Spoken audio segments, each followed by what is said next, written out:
Hello guys, welcome once again to the ninth video of elements of group 13, 14 and 15. In this video we'll start with allotropy. Want to know what do you mean by allotropy? What do you mean by allotropes? It is simply different forms of the same element. Different forms of the same element. It is way different than your isomerism. वहाँ compounds होते हैं, यहाँ element होता है. Different structural formula of the compound को isomerism बोला जाता है, बट यहाँ पर एलिमेंट ही होता है. फॉर एग्जांपल कार्बन ही होता है डायमंड और ग्राफाइट में, बट उसके फॉर्म्स अलग होते हैं, तो उसको एलोट्रॉप बोला जाता है. अब हम इसमें किसके एलोट्रॉप्स देखेंगे? पहले हम स्टार्ट करते हैं कार्बन के. इसको दो हिस्सों में डिवाइड कर सकते हैं, crystalline and amorphous. You know what is crystalline and what is amorphous. जिसका एक पर्टिकुलर फॉर्म होता है, ओके, जिसका मेल्टिंग पॉइंट फिक्स होता है, जिसमें एक स्टैंडर्ड एक डेफिनेट ऑर्डर होता है, इसको क्रिस्टलाइन बोलते हैं. जिसमें वो नहीं होता है उसको एमोर्फस बोलते हैं. क्रिस्टलाइन में तीन होते हैं बेसिकली. एक होता है diamond, okay, then it comes graphite, then it comes fullerenes. Okay, fullerenes. Now diamond and graphite तो आपको पता होने चाहिए. ये fullerenes क्या है, ये भी इसमें हमको देखना है. What do mean by fullerenes? fullerenes एक अलग ही टाइप का फॉर्म है जो बहुत रिसेंटली बहुत रिसेंटली, डायमंड और ग्राफाइट तो हमको पहले से ही मालूम था, but fullerenes lately in 1990s में डिस्कवर हुआ या फिर लाइमलाइट में आ गया. That is you can say, तो वो भी इस चैप्टर में हमको देखना है, right. Let's see now, that is crystalline and amorphous, right. crystalline इसको डिवाइड करना बहुत ज़रूरी है. ओके, क्रिस्टलाइन और एमोर्फस ऐसा डिवाइड करना बहुत ज़रूरी है, क्योंकि अदरवाइज फिर सब मिक्सअप हो जाएगा. डायमंड है, ग्राफाइट है, fullerenes है. ओके, और अब एमोर्फस की तरफ आते हैं. एमोर्फस में कौन से है? एमोर्फस में है पहला coal. Okay, amorphous form of carbon. Then charcoal. ये चारकोल क्या है? ये भी इसमें हम देखेंगे कोक, यानी कोयला जो हम बोलते हैं उसको. And it comes lamp black. जो दिया जलने के बाद जो ब्लैक कलर का कलेक्ट होता है सूट, उसको हम लैम्प ब्लैक बोलते हैं. So that is another one of the forms of carbon. So these are the allotropes of carbon divided into crystalline and amorphous. Understood? Okay, let's start with now diamond. Diamond से हम start करते हैं.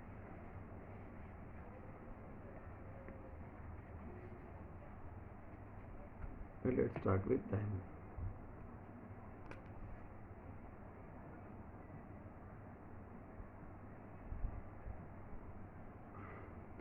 Diamond में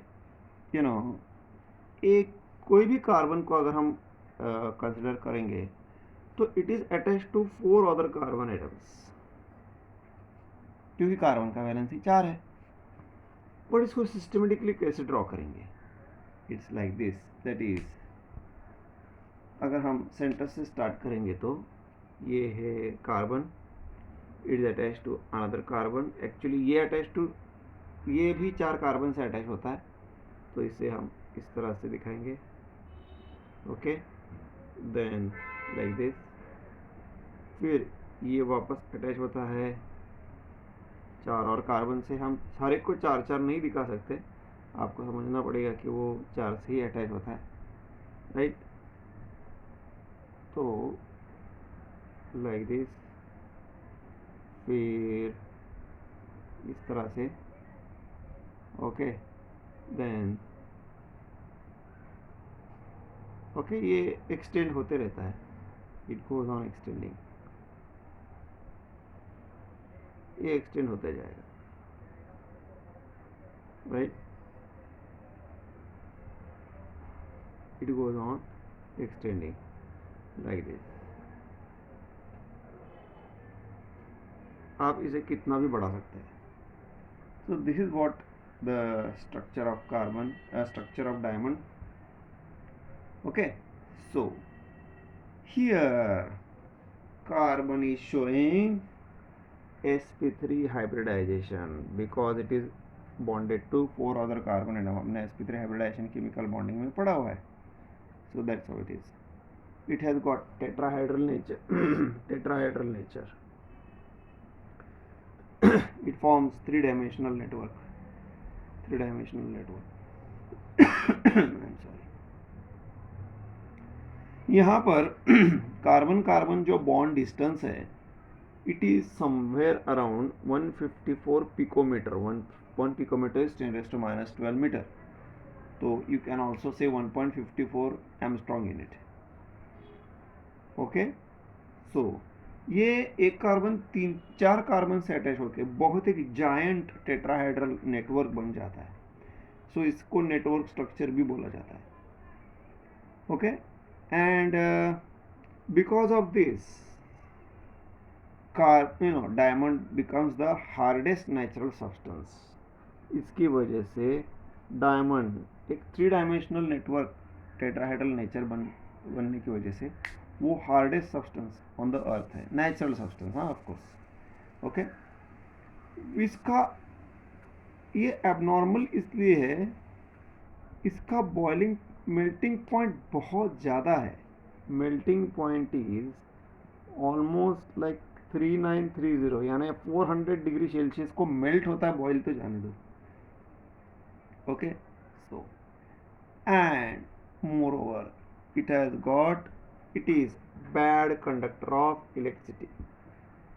bad conductor of electricity. क्यों what is electricity? Electricity is flow of electron. अरे भाई, इसमें कोई इलेक्ट्रॉन बचा ही नहीं, सभी इलेक्ट्रॉन बॉन्ड फॉर्मेशन में चले गए, तो इसके पास कोई फ्री इलेक्ट्रॉन बचा ही नहीं, तो एनर्जी उसका फ्लो कैसे होगा? इसलिए वो बैड कंडक्टर ऑफ इलेक्ट्रिसिटी है. It is a bad conductor of electricity. Okay, then now what are the uses of diamond? Uses of diamond are, पहला यूज ये है, it is used in jewellery. अब ये तो बताने की ज़रूरत ही नहीं है. ओके, ज्वेलरी में यूज़ होता है, बेकिंग ज्वेलरी में. इसके लिए क्या क्या नहीं होता डायमंड के लिए, आपको तो पता है.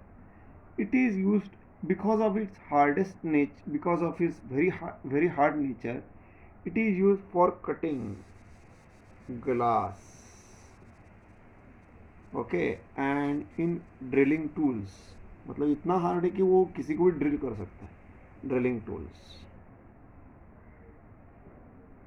वैसे ग्लास कट करने के लिए कोई डायमंड यूज़ नहीं करेगा प्रैक्टिकली. ओके, इसके लिए और भी बहुत सारे टूल्स है, but it can cut the glass, that is for sure. And it can be use for making die, सांचे बनाने के लिए.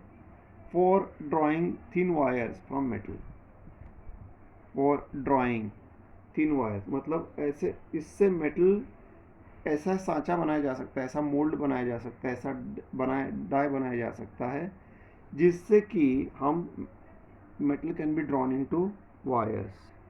To draw metal into wires, to draw thin wires from metal, to draw thin wires from metal. यहाँ पर लिखना थोड़ा सा मुश्किल हो जाता है. Thin wires from metal. Okay, so these are the uses of diamond. आप दो यूजेस आराम से लिख सकते हो. एक तो मेकिंग ज्वेलरी में, दूसरा cutting glass and drilling tools में. तीसरा आपको याद रहे तो अच्छा है, नहीं तो कोई बात नहीं. बट इतना भी डिफिकल्ट नहीं है, right. So this is about diamond. sp3 hybridization, tetrahedral geometry, bond distance 154 picometer, hardest natural substance, then melting point is very high, and because of no free electrons it is bad conductor of electricity, used in making jewelries, cutting glass and drilling tools and dies to draw thin wires from metals. Got it? Okay. Now we'll come to graphite.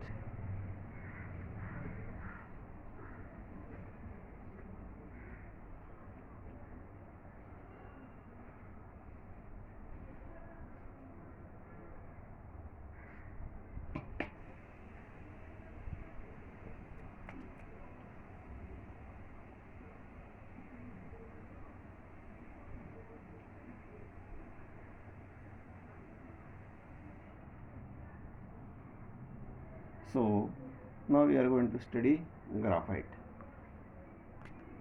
which is another form of carbon. अब यहाँ पर मैं शुरुआत करना चाहूँगा from its electronic configuration, क्योंकि आपको ये बताना ज़रूरी है, आपको ये बताना ज़रूरी है कि वो sp2 हाइब्रिडाइजेशन कैसे लेता है, कार्बन का sp2 हाइब्रिडाइजेशन कैसे होता है. 6 electronic configuration, 1s2 2s2 2p, मैं इसे इस तरह से लिखता हूँ 2s2 2px1 and 2py1, 2px1 2py1. फिलहाल 2pz 0 है. ये है ग्राउंड स्टेट कॉन्फ़िगरेशन. आपको पता है कि कार्बन का बैलेंस ही 4 होना ही चाहिए, इसीलिए आपको पता है कि इट अंडरगोज हाइब्रिडाइजेशन, बट उससे पहले वो एक्साइटेड स्टेट में चला जाता है, दैट इज एक इलेक्ट्रॉन यहाँ पर और ये इलेक्ट्रॉन यहाँ पर.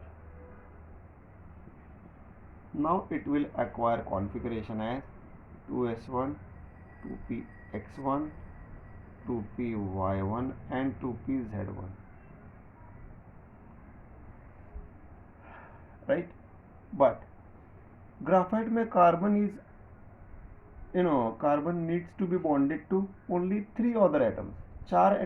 4 कार्बन एटम को ज्वाइन करने की उसको ज़रूरत नहीं डायरेक्टली, इसलिए वो 4 क्यों लेगा, वो 3 ही इलेक्ट्रॉन लेगा, 3 ही ऑर्बिटल यूज करेगा, और वो इस तरह से आता है, इस तरह से, दैट इज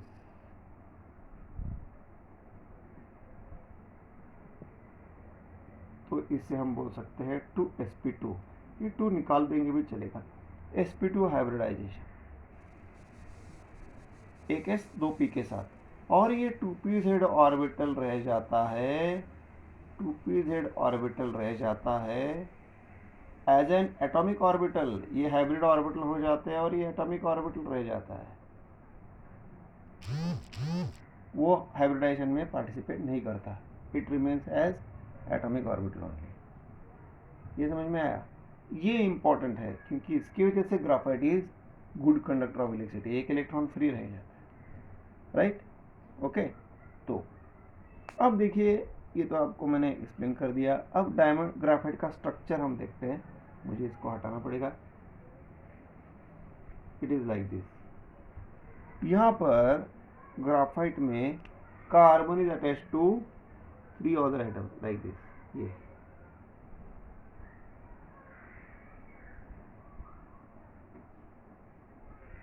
ये जो ब्लैक ब्लैक स्पॉट दिखाई दे रहे हैं वो कार्बन है. Then like this, that is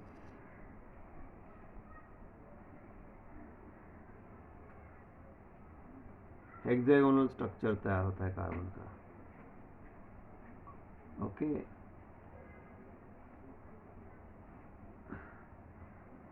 okay.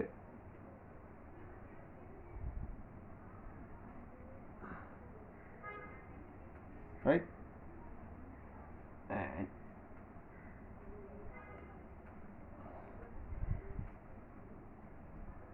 Okay, so इसके नीचे भी हम ड्रॉ करेंगे। इसके नीचे एग्जैक्टली इसका रेप्लिकेट आता है, मतलब ये नीचे आ जाता है ऐसे, दैट इज हम बोल सकते हैं इस तरह से। थोड़ा सा मैं यहाँ लेता हूँ इसको,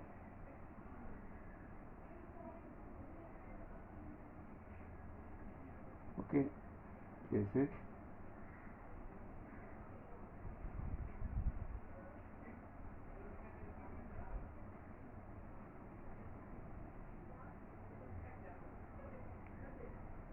ये इस तरह से इसका बॉन्डिंग बनेगा, दैट इज लाइक दिस।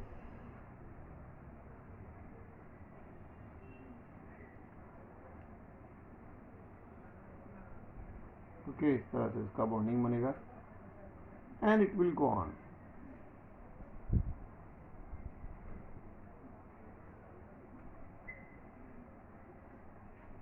फिर इसके नीचे एग्जैक्टली ये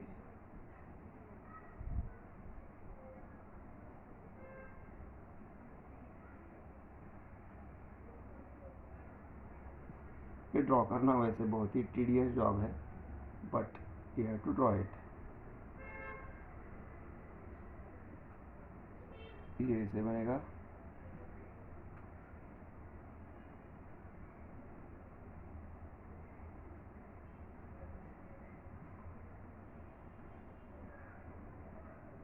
हाँ।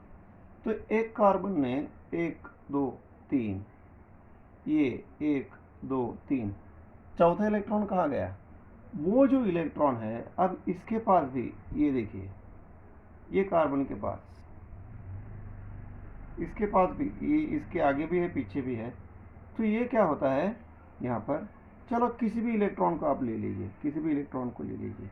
यहाँ क्या होता है, ये कार्बन का बॉन्ड इसके साथ, किसके साथ, मैं इसको यहाँ पर भी है, इसके नीचे भी है ऐसा, इसके नीचे अब ड्रॉ करना पॉसिबल नहीं है।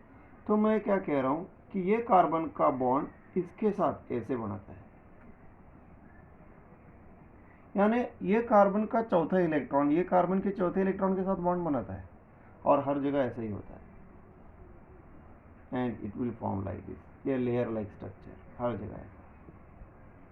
समझ में आया? इस तरह से first layer, second layer, third layer, and it goes on, layer like structure. Okay, ये लेयर लाइक स्ट्रक्चर बनाता है। ओके, लेयर लाइक स्ट्रक्चर, ये भी एक बॉन्ड ही है, चौथे इलेक्ट्रॉन, इसका चौथा इलेक्ट्रॉन, इसका चौथा इलेक्ट्रॉन। तो यहाँ 2 बॉन्ड डिस्टेंसेस है, कौन से? एक बॉन्ड डिस्टेंस है, that is you can say carbon carbon bond length जो है वो इन इट्स ओन लेयर, उसका बॉन्ड डिस्टेंस कितना है, इट इज 151। ये आपको वैल्यूज याद रखने की बिल्कुल ज़रूरत नहीं है, just for giving you some idea मैं ये लिख रहा हूँ, कोई ज़रूरत नहीं इसको याद रखने की। 141.5 पिकोमीटर, और ये जो बीच में का डिस्टेंस है इन दोनों में, दैट इज समवेयर अराउंड, ये जो डिस्टेंस है, ये जो दोनों के बीच में का डिस्टेंस है, दैट इज समवेयर, ये ज़्यादा है, 335 पिकोमीटर। ओके, तो दैट्स हाउ इट इज। तो हम बोल सकते हैं it is, graphite is composed of layers of 2 dimensional sheets. ये 2 डायमेंशनल शीट है ना, sp2 हाइब्रिडाइजेशन है, 2 डायमेंशनल होता है, ट्राइगोनल प्लेनर ज्योमेट्री होता है उसका। Okay, it is made up of hexagonal net of sp2 hybridised carbon bonds to 3 neighbouring carbon atoms. Okay, और ये हेक्सागोनल आपको दिख रहा होगा, हेक्सागोनल नेचर है इसका, हेक्सागोन, और एक कार्बन एटम तीन दूसरे कार्बन के साथ, 3 बाकी कार्बन के साथ सिग्मा बॉन्ड बनाता है। Okay, it is hybridise orbital है तो उसके बॉन्ड सिग्मा बॉन्ड ही बनेंगे। Okay, and the 4th electron which is unhybridise atomic orbital, जो मैंने इससे पहले आपको बताया है रब करने से पहले, it is forming bond with the, it is in the p orbital. Okay, तो ये unhybridised p orbital, fourth electron in unhybridized p orbital of each carbon forms bond with another carbon. Fourth unhybridized orbital of this carbon forms bond with fourth unhybridized orbital of the other carbon atom, and it forms everywhere. Okay, so that's how it is. And of course वो p orbital है, तो इसको जो bond बनेगा वो pi bond बनेगा, और इसके इलेक्ट्रॉन जो बनेंगे वो पाई इलेक्ट्रॉन बनेंगे, राइट, पाई इलेक्ट्रॉन बनेंगे। तो इस तरह से, राइट, तो पाई इलेक्ट्रॉन बनेंगे उसके। इसीलिए कार्बनी this graphite is soft in nature. हाँ, इस बॉन्ड को हम, इसको हम एक्चुअली इसको जो बोलते हैं, ये जो लेयर्स है इसको बॉन्ड ऐसा कहना मुश्किल होगा, इसको हम बोल सकते हैं the distance between two layers is 335 picometre. This you can call it as bond line, bond distance, ये बॉन्ड डिस्टेंस बोल सकते हैं, this is distance between two layers बोल सकते हैं। और ये इतना ज़्यादा है, that's why it can be cut easily, and that's what makes graphite soft and slippery. आपने पेंसिल देखा है, पेंसिल ऐसा यू नो जैसे आप लिखते जाओगे वो उसका लेयर कम होते जाता है, you know, it goes on, the layer goes on decreasing, जो लेयर है वो कम होते जाता है। तो it is because of that. मतलब आप अगर लिखते हो तो पहला अगर जब आप लिखते हो तो ये लेयर आपके कागज़ पे उतर जाता है, फिर उसकी जगह ये लेयर आता है, फिर ये लेयर कागज़ पे उतर जाता है, फिर उसकी जगह ये आता है, and it goes on. So it has got a slippery nature, and that's what and it is because of this sp2 hybridized nature, and the distance between two layers is large, so it can be cut easily. It is soft in nature, and because of this unhybridized p orbitals which is having p electrons, graphite is very good conductor of heat and electricity. Graphite is used as electrodes, आपको तो पता है graphite can be used as electrode, graphite electrodes जो inert भी होते हैं, मतलब वो सिर्फ इलेक्ट्रॉन को पास करने का काम करते हैं, वो किसी एसिड वगैरह के साथ रिएक्ट नहीं कर सकते। Very widely used. आपके बैटरी सेल में जो बीच में जो रॉड होता है वो कार्बन ग्राफाइट रॉड ही होता है। So that's what it is, right, okay. So this is your graphite, right. Now very interesting part, that is nothing but fullerenes. Fullerenes को हम देखते हैं, फ्यूलरेंस को देखते हैं। ये बहुत ही इंटरेस्टिंग पार्ट है, ऑल टुगेदर डिफरेंट। फ्यूलरेंस, ये कैसे है? इसका स्ट्रक्चर थोड़ा सा सॉकर बॉल जैसा होता है, फुटबॉल के जैसा। अमेरिका में फुटबॉल एक अलग ही गेम को बोलते हैं, अमेरिका में इसको सॉकर बोलते हैं, ओके, फुटबॉल हम बोल सकते हैं इसको। तो इसमें कोई भी कार्बन इस तरह से होता है, बहुत ही इंटरेस्टिंग है ये कार्बन ऐसा।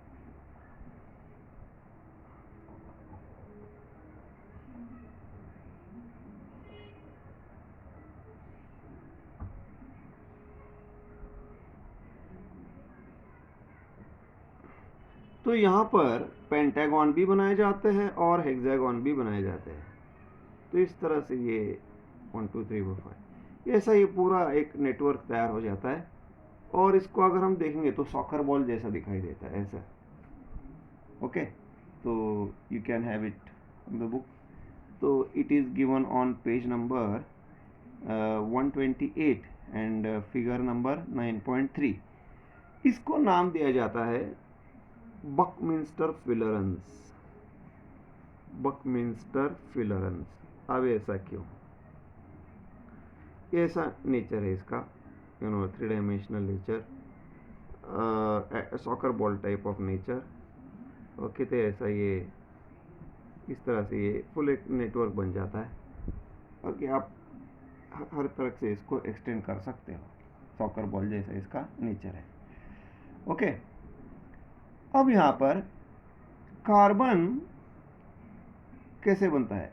It can form hexagon also, it can form pentagon also.